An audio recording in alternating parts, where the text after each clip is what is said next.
Hello, hello, hello, and welcome to the show where hearts aren't the only things on the line. Now it's our reading list too. I'm your host, the production assistant, and we're playing the one and the only, the magnificent book dating game. That's right, folks. Tonight, our lovely, discerning, and exceptionally well-read contestant from Sabrina Reads and Roams is here. Are you ready to delve into the depths of literary potential? Are you ready to flirt with fiction and perhaps fall in love with a fantastic tale? Wonderful! Because waiting just beyond are three mysterious, captivating, oh so intriguing bachelors, and they're just begging to be picked up. But our contestant can only choose one. That's right, three potential literary companions, each vying for our coveted spot on our contestants' to-be-read pile. Who's going to be the lucky book tonight? Will it be Bachelor number one, self-described athlete and smooth talker? Bachelor number two, our local resident, a little fond of nostalgia and soulful? Or Bachelor number three, self-described intellectual champion and a romantic? There's only one way to find out, ladies and gentlemen. Without further ado, let's do further. Let's meet our lucky contestant. Hey everybody, it's me, Sabrina, from Sabrina Reads and Roams. I like to read.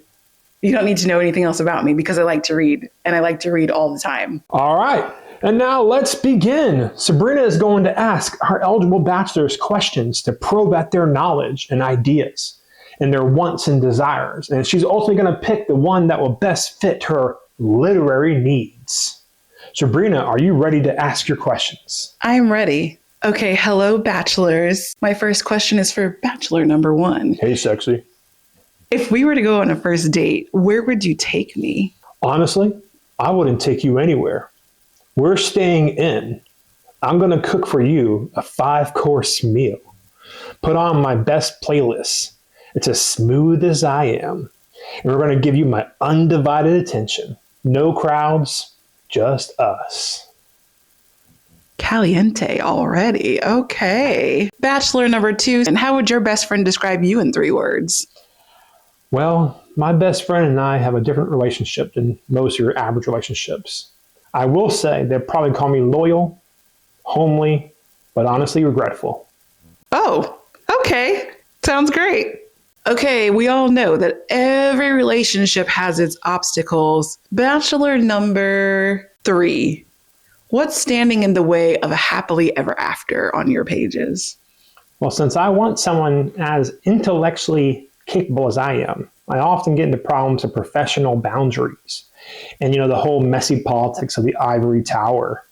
So sometimes we have reputations to protect and careers are on the line. So once in a while, we might need to do things a little secretive. I like secrets, but is it too secret? Bachelor number 1, what's standing in the way of your happily ever after? Honestly, fear. Specifically, the fear of being vulnerable. When you spend your life building up a tough exterior, as I have, and maybe a few misunderstandings that happen along the way when you're trying to play it cool. So sometimes I need to work on being a little more vulnerable with the people I'm around. Okay. I like a fella who's in touch with his feelings, working on himself. You know what I mean? Okay, I dig it. Let's just go all the way. Bachelor number 2, what's standing in the way of your happily ever after? I have a long-standing secret. I have years of silence that has been around for a decade. It's about forgiveness and learning to love people we become while mourning the kids we used to be. Okay, good to know. Good to know. Bachelor number 3, if I commit to you, will you keep me up all night? Or are you more of like a slow burn kind of guy? I'm a simmering slow burn. The tension will build and there'll be plenty of things that we just don't say during our office hours. I've got a question for each of you. It's the same question. So we'll just start with Bachelor number 3. If I take you home, are you going to make me laugh or roll my eyes? Well, I'm a bit funny, so I'm going to definitely make you laugh. Mostly at the absurdity of the situations we find ourselves in. But you might roll your eyes once in a while because, I can have a little bit of an ego. but you're going to love every second of it. I've got a good sense of humor. So Bachelor 2, tell me, am I going to be rolling my eyes or laughing? I'll be honest. I'm going to make you sigh. There's a bit of eye rolling at my younger, dumber self, but mostly I'm just going to make you feel. You sound intense. Bachelor 1, after you finish cooking for me, are you going to make me laugh or roll my eyes? I'm going to make you smirk. I've got jokes. I've got game. And I promise, you're only going to be rolling your eyes later when we're doing fun stuff. All right, audience, Sabrina has some tough choices to make. We'll be right back. And we're back. And Sabrina, are you ready to tell us who are you going to add to your reading list for Valentine? This was hard, but I think I'm ready to make my decision. All right, let's keep people in suspense a little longer. Who did you not choose? Unfortunately, I don't think we have the most chemistry. So for that reason, Bachelor number 2 will not be going home with me today. All right, so now let's have you introduce yourselves and meet Bachelor number 2. And Bachelor number 2 is from Every Summer After. And tell me, Sabrina, what ultimately led you to decide not to pick this lovely bachelor? I feel like Bachelor number 2, Every Summer After, was a little bit too sad vibes for me. Have a good luck next time, Every Summer After. Maybe you'll make the list next time around. All right, Sabrina, we have 2 contestants left. Who is the lucky bachelor? It comes down to the athlete and the intellect. And I like them both. The athlete comes with dinner, but the intellect comes with some very interesting prospects. I am feeling the mysterious vibes of Bachelor number 3. And so for that reason, I will not be taking Bachelor number 1 home with me. All right, we have a decision. Let's see who you did not choose. And it's the Plus Size Player by Daniel Allen. What was the ultimate reason why you didn't go with the Plus Size Player? It seemed like y'all had some pretty decent chemistry. We did. And honestly, it was really, really close. I just felt like me and the intellect were a little more in tune, and there was a little bit something extra, something that I just wasn't quite sure about that I wanted to explore with Bachelor number 3. So Bachelor number 1 was a super close second. Let's see who you ultimately chose. Who will be on your Valentine's list for reading? And we have An Academic Affair by Jody McAllister. I will see you in the reading nook. Congratulations to our bachelor and contestant, and thank you for playing.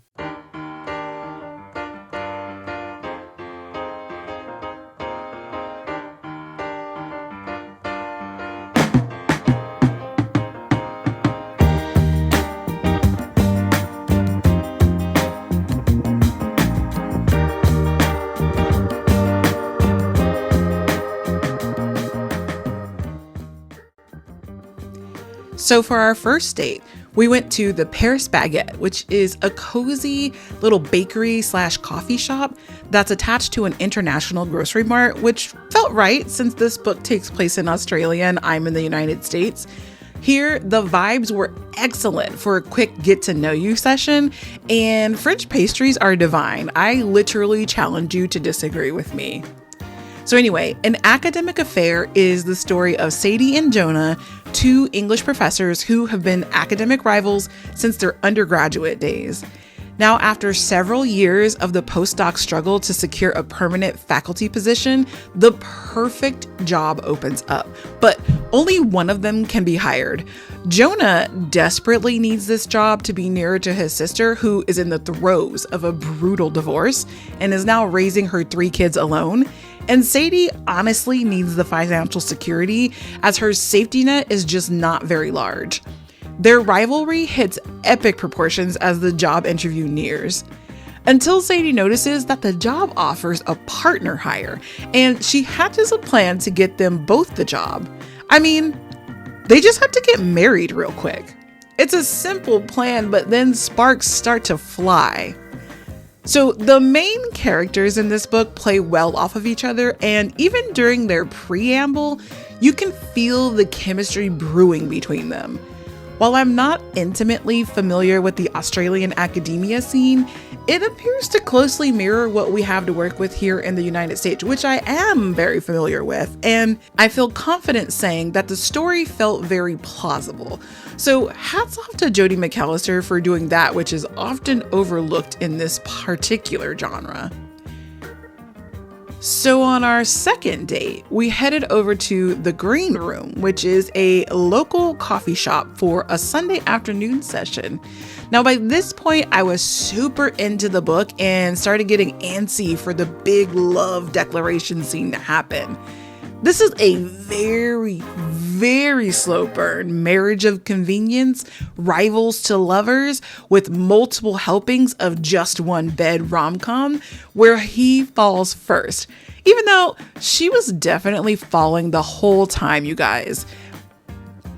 I guess you could more accurately say that he admitted to falling first. There was enough side plot to distract me from the fact that we were over halfway through the book and nobody would just freaking come out and say the damn thing yet, but there's only so much a girl can take. And just when I was thinking about shouting at the pages, it happened. So anyway, this is literally perfect for a February read.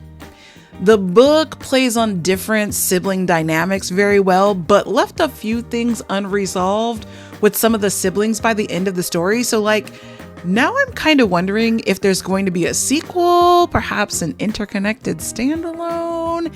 If you pick this one up, I'd love to hear your theories about who it was manning Chess's phone.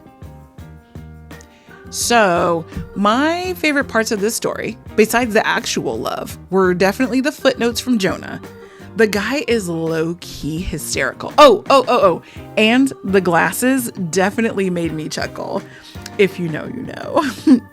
I liked everything about this, so naturally, I had to take it on a little vacation.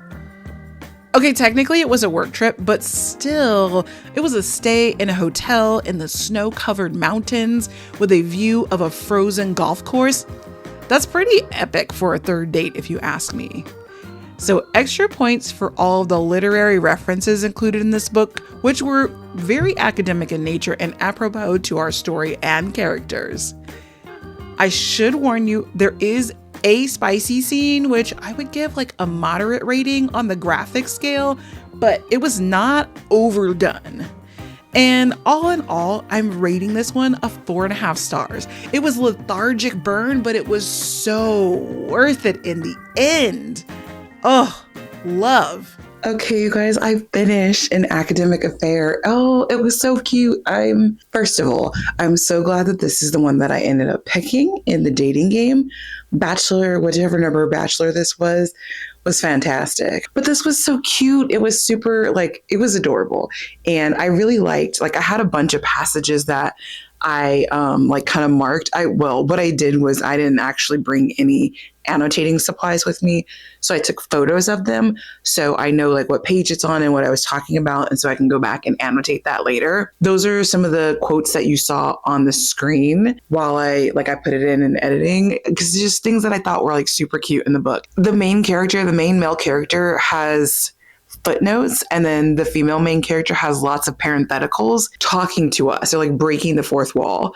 And I don't know, and it's done in such a humorous way that I really appreciated it. And I like when the characters are talking to me briefly, even if it's just a footnote. And I like that they were able to do that in a light-hearted manner. I just thought it was cute. I also like the academia spin on it. Like I said, I think this is light academia.